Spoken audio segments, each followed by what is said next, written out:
welcome back to Spring Into Math 6. This is Mr. Stein here again. Today we're going to wrap up Chapter 13 with the surface area of pyramids and cones.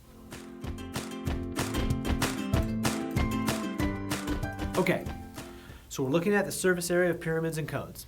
It's fitting. We've been talking about surface area this whole chapter. We've been mixing in volume 2, but primarily that surface area idea. So, a pyramid has sides that are triangular faces and a base. The base can be any shape. So let's look at some pyramids. So you can see I have a square pyramid, I have a rectangular pyramid, and then I have a triangular pyramid. And they're all types of pyramids. The big difference is that with a square pyramid, you have a square at the bottom. Rectangular, obviously, you have a rectangle at the bottom of a rectangular pyramid. And then a triangular pyramid, you have an extra triangle where before you had, four triangles and one square base. On a triangular pyramid, you have 3 triangles and then a triangular base, making 4 triangles. So, like pyramids, cones have a base and a point at the top. However, cones always have a circular base. Okay, so then you're going to be mixing in some radius. So surface area is the sum of all of the areas of the faces in a solid figure.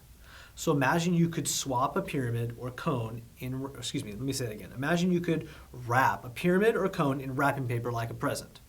The amount of wrapping paper needed to cover the figure represents the surface area, or it's the area of all of the surfaces together. And we've been talking a lot about it. So to find the surface area, we must be able to calculate the area of each face and then add these areas together. So one way to find the surface area of a 3-dimensional figure is using net. And we've talked net before. A net is a 2-dimensional diagram of a 3-dimensional figure. And sometimes they look kind of weird, remember? Especially when you're talking cylinders and cones, because you're going to unwrap stuff. So, you see here we have a square pyramid as a net. You can see all of my triangles and my square at the base. Okay? The area of the base depends on what shape it is. So remember, pyramids have bases in the shape of in bases of triangles, squares, rectangles, or technically any other polygon. And if you recall from long ago, the definition of a polygon is pretty simple. It's 3 or more sides, it's closed, and it's plane. So it's flat, it's a closed figure, and it has 3 or more sides. So technically you could have an octagonal pyramid because you could have an octagon on the bottom and just all of those 8 sides going up. So we use whichever area formula is appropriate for the shape. So here are some of the common formulas to find area. So we have a rectangle, area equals length times width.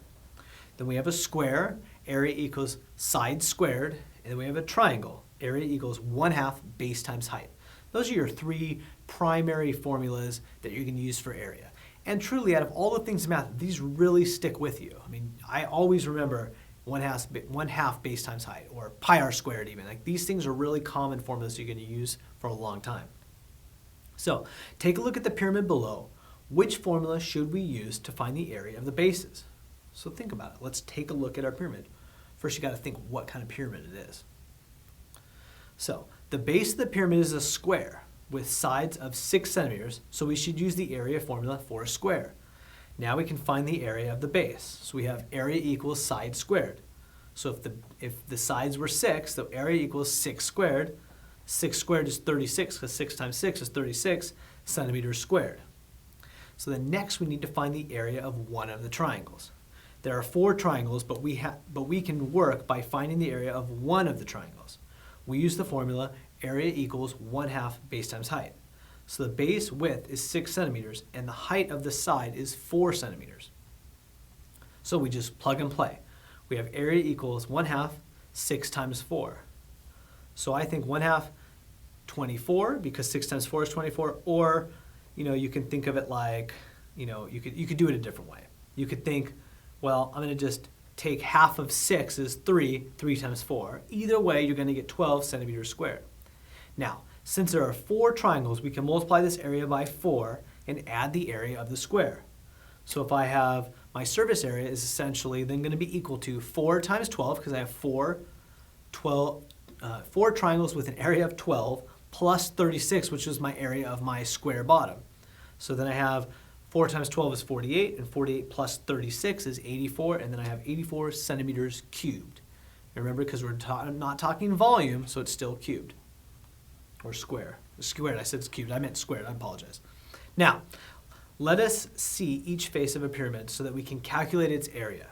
However, we can also use a formula to represent the faces as we find the area.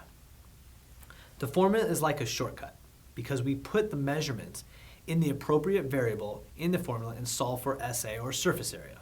Here's the formula for finding the surface area of a pyramid. Okay, so the surface area of a pyramid is SA equals 1/2 perimeter times slant height plus B. I know it's a little confusing, but let's check it out. The first part of the formula, 1/2 perimeter times slant height, is a quick way of finding the area of all of the triangular sides of the pyramid at once. So remember, the area formula for a triangle is area equals 1/2 base times height. So in the formula, B stands for the base.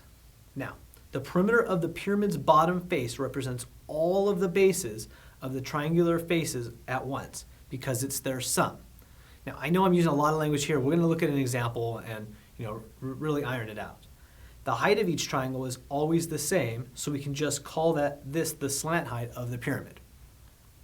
So, therefore, 1/2 perimeter times slant height is really the same as area equals 1/2 base times height.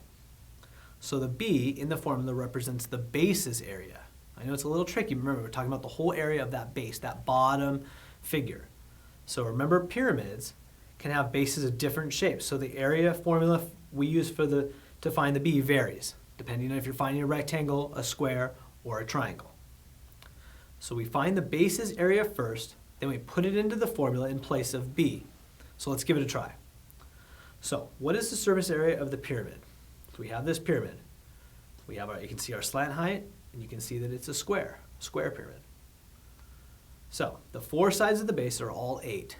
Okay, so they're all 8 inches. So the perimeter of the base is 8 times 4. So 8 times 4 is 32. We also need to use the area formula for the squares to find the base. So then B, the base, is going to give me S squared. So if it's 8, 8 times 8 is 64. So my base is 64 inches squared. So think about it. I have the perimeter, 32, and I have my base, 64 inches squared. Now, we put this information into the formula and solve for SA, surface area. And remember, it's surface area equals 1/2 perimeter times slant height plus B. I know it's a little weird, but let's check it out. So surface area equals 1/2 32 times 3 plus 64.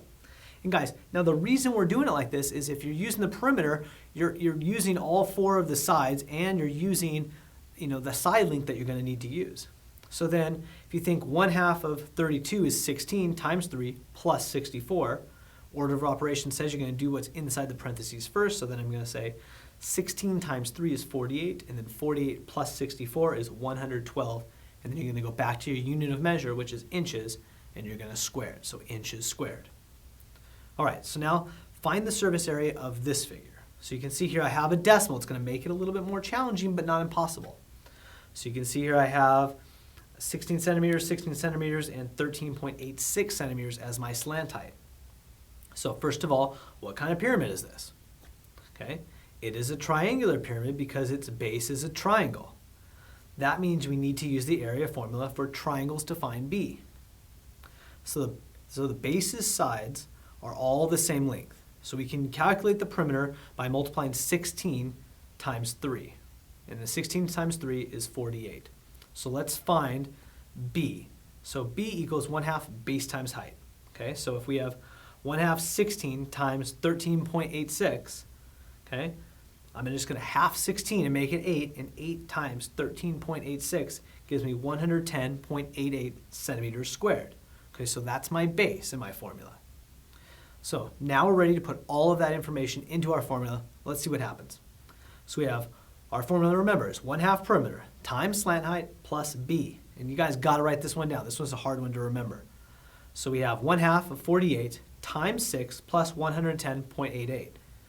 So 1/2 of 48 is 24 times 6 plus 110 and 88 hundredths. So then 24 times 6 is 144.